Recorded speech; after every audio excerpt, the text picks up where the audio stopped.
வக்ஃபு திருத்த சட்ட மசோதா நாடாளுமன்றத்தில் நிறைவேற்றப்பட்டு ஜனாதிபதியின் ஒப்புதலுக்கு பின் சட்டமாக இயற்றப்பட்டது.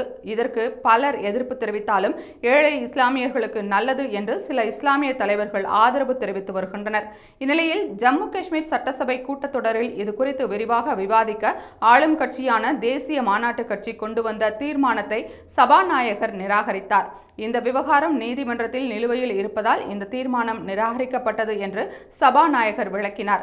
அதற்கு காங்கிரஸ், தேசிய மாநாட்டு கட்சி, ஆம் ஆத்மி கட்சிகளின் எம்எல்ஏக்கள் எதிர்ப்பு தெரிவித்தனர். மேலும் வக்ஃபு சட்டத்திருத்த மசோதாவிற்கு எதிராக தமிழக சட்டசபையில் தீர்மானம் நிறைவேற்றப்பட்டது என்ற குரல் எழும்பியது. இதற்கு பதிலளித்த சபாநாயகர் அப்துல் ரஹீம் ரத்தர், வக்ஃபு விவகாரம் நீதிமன்ற விசாரணைக்கு வருவதற்கு முன்பே, அதாவது ஏப்ரல் 6ஆம் தேதிக்கு முன்னரே தமிழகத்தில் தீர்மானம் நிறைவேற்றப்பட்டது என்று குறிப்பிட்டார்.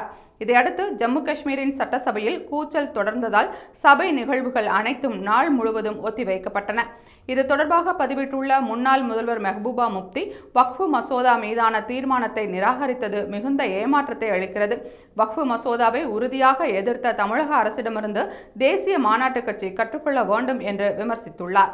மேலும் இஸ்லாமியர்கள் பெரும்பான்மையாக வாழும் ஒரே மாநிலமான ஜம்மு காஷ்மீரில் இந்த முக்கியமான பிரச்சனையை விவாதிக்க கூட துணிச்சல் இல்லாதது கவலை அளிக்கிறது என்று பதிவிட்டுள்ளார்.